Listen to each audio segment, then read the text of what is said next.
Y él, cargando su cruz, salió al lugar llamado de la Calavera, y en hebreo Gólgota, y allí le crucificaron, y con él a otros dos, uno a cada lado, y Jesús en medio. Jesús él mismo cargó la cruz. Era nuestra cruz, pero la abrazó como si fuera de él. La pesada cruz toma en sus hombros y empieza así el camino doloroso, llamado Vía Crucis o la Vía Dolorosa.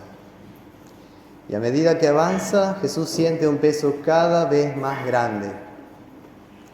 Llega a ser un peso tal que está cargando el pecado del mundo. Y en silencio, manso y humilde, como ya lo había anticipado en su entrada en Jerusalén el Domingo de Ramos, va hacia el lugar llamado de la Calavera. Es un lugar sombrío, tétrico, porque es un lugar de muerte, y por eso se llama lugar de la Calavera. El color negro de los paramentos litúrgicos y de la estola recuerda esto. Este es un lugar donde se respira la muerte. En hebreo se llama Gólgota. Y este recorrido fue ciertamente, como se imaginan, doloroso.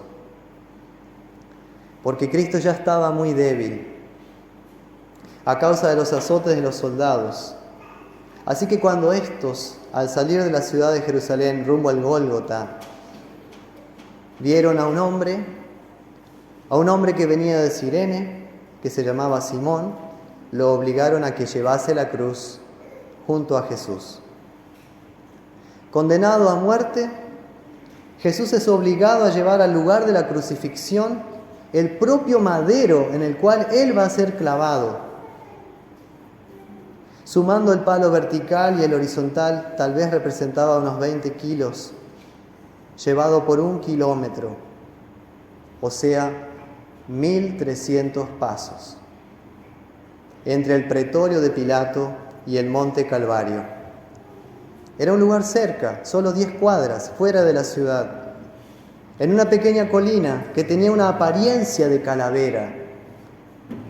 También es posible que le hayan puesto este nombre por las muchas crucifixiones que tenían lugar allí.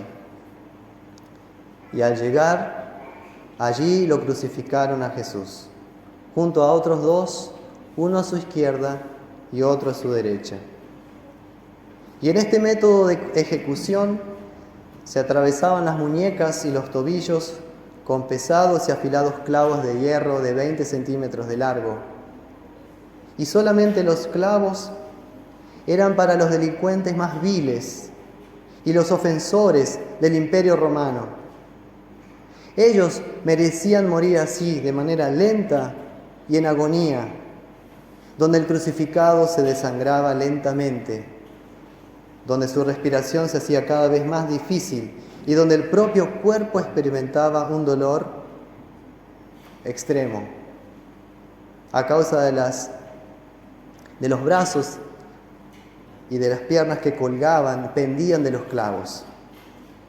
Y sumado a esto, Cristo llevaba, por si no fuera poco, una corona de espinas en la cabeza. Una cabeza ensangrentada, de sudor, de dolor, de lágrimas. Por eso, como forma de aliviarle el dolor, los soldados le ofrecieron vino mezclado con mirra, pero Jesús no lo tomó, según Mateo 15:23.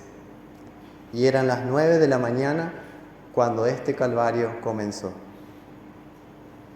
Tal vez Pilato, arrepentido porque dejó que un inocente muriera, puso un cartel en la cruz, reivindicando y confesando quién era Jesús. Jesús Nazareno, Rey de los judíos. Y con esto quiso reivindicar que Cristo realmente era inocente y que si bien moría bajo el poder de Poncio Pilato, por ser la autoridad que lo condenó. Sin embargo, el rechazo de los judíos a su propio Mesías era lo que lo estaba condenando. El rechazo al Hijo de Dios. Pero todos nosotros lo hemos abandonado en esa cruz. Todos nosotros hemos ocasionado la muerte del Mesías, porque fue por nuestros pecados que Jesús murió. No podemos culparlo a Pilato, tampoco culpar a los judíos. Fue debido a mi culpa, a la culpa de la humanidad que Cristo padece la cruz.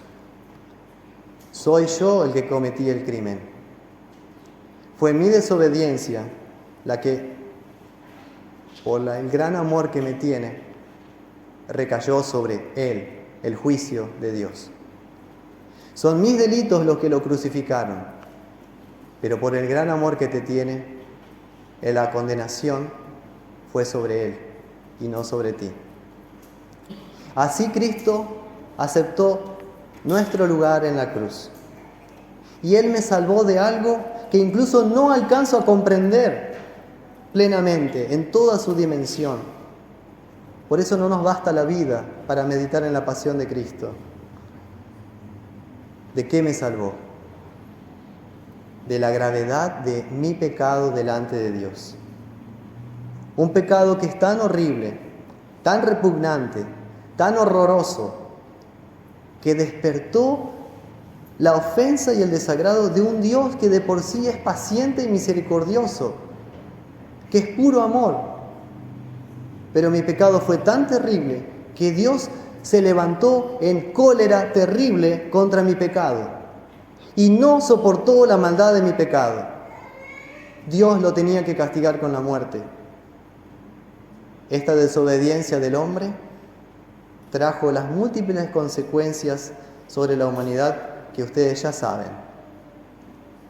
Muerte espiritual, la pérdida de la comunión con el Creador, la muerte física, la separación del cuerpo de su alma, y finalmente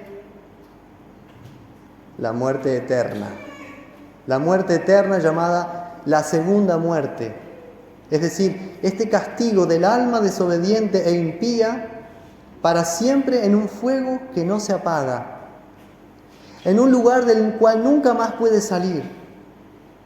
Y esta existencia eterna, sin la amistad de Dios, sin paz, sin cielo, es lo que llamamos el infierno.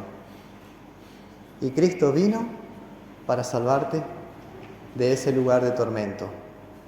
Pero le fue necesario padecer Él mismo el infierno, a fin de salvarte y llevarte directo a Dios, a un jardín lleno de flores, a un huerto lleno de mirtos, de rosas, de margaritas, con aguas cristalinas donde hay paz, donde los niños juegan en el cielo, donde los bautizados están ahí por la misericordia del Padre que dio a su Hijo.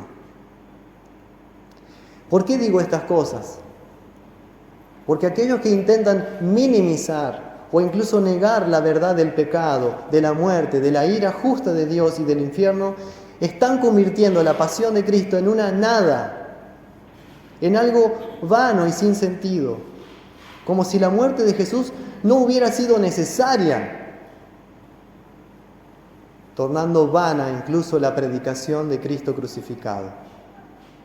Porque hablar de la cruz no vende, ofende. Y justamente esto pasó el Viernes Santo. Dice que muchos de los judíos leyeron el título, porque en el lugar donde Jesús fue crucificado estaba cerca la ciudad, y el título estaba escrito en 3 idiomas, hebreo, latín y griego. Y esta gente, ofendida con la cruz de Cristo, dijo: no pongas Él es el Rey de los judíos. Cambia el cartel, poné, Él dijo: yo soy el Rey de los judíos. Y Pilato, por una vez en su vida, se puso firme y dijo: lo que he escrito, escrito queda. Hoy también se intenta minimizar la gravedad y la realidad del pecado y del juicio final que ya viene. Como si también la validez y el consuelo de un Cristo crucificado no tuviera sentido, cuando es la única cosa que da sentido a nuestra vida, que Cristo dio su vida. Eso es lo que da sentido a toda nuestra existencia. La sangre del Mesías muriendo, siendo acusado Él en mi lugar, y yo siendo declarado libre, completamente libre e inocente, por causa y gracias a Él. Ese intercambio precioso de una sangre que justifica, del perdón de Dios que nos da la paz completa, es el verdadero consuelo y paz para nuestra alma y vida hoy y siempre. Si se nos llegara a preguntar a nosotros hoy los cristianos y se nos pidiera renunciar a la fe en este Mesías crucificado y resucitado, ¿qué harías? ¿Cambiarías el cartel? ¿Lo cambiarías por algo más políticamente correcto que no ofenda? ¿O harías como Pilato, que hoy realmente nos sirve de ejemplo? No dejar que otros decidan por ti. No lavarte las manos delante de Jesús. No guardar silencio por miedo, sino hacer como Simón de Cirene, cargar la cruz junto a Jesús. Y por cierto, San Pablo, que no conocía nada de este Mesías, Jesús mismo se le revela en el camino a Damasco. Y tiempo después él dice, frente a la persecución, yo no me avergüenzo del Evangelio, porque es poder de Dios para salvación a todo aquel que cree, al judío primero y al gentil también. Porque en el Evangelio, esta justicia que proviene de Dios, el perdón de Dios, se revela por fe y para fe, como está escrito, el justo vivirá por la fe sola. Y también no importa lo que digan los demás, lo que importa es lo que está en la palabra de Dios respecto a Jesús, como hoy lo estamos escuchando. Y San Pablo dice en 1 Corintios 1, nosotros predicamos a Cristo crucificado. Para los judíos ciertamente tropezadero, para los gentiles una locura, pero para nosotros, los llamados por Dios, es el poder de Dios y la sabiduría de Dios. ¿Cuál sabiduría? La justicia de Dios que es por fe, no por las obras. Este es el mensaje del Viernes Santo. La justicia que no se recibe por mérito, sino que se recibe a pesar de tu falta de mérito, por la gracia de Dios, por la pasión de Cristo y por la compasión de un Dios misericordioso, lento para la ira y grande en amor. No grande, inmenso. De tal manera Dios nos amó que dio a su único Hijo para salvarnos. Y lo que la ley nos señalaba a nosotros como ladrones, como mentirosos, como blasfemos, todo eso lo asume Jesús, siendo incluso contado entre los malhechores, aunque nunca salió un engaño de su boca. Cristo, la resurrección y la vida, entrega su vida por ti. Consumado es, vamos a escuchar después. E inclinando la cabeza, entregó el Espíritu. Como Él mismo lo dijo, por eso me ama el Padre, porque yo entrego mi vida para volverla a tomar. Nadie me la quita, sino que yo de mí mismo la entrego. Tengo el poder para entregarla y tengo poder para volverla a tomar. San Juan 10, versículos 17 y 18. Cuando escuchemos, para terminar, consumado es o se ha cumplido, esta es la credencial, la certificación la firma con sangre del amor de Jesús por ti. Ante tu duda de tu salvación, recuerda la palabra de tu Salvador. Consumado es. Consumado es. Está cumplido. Amén.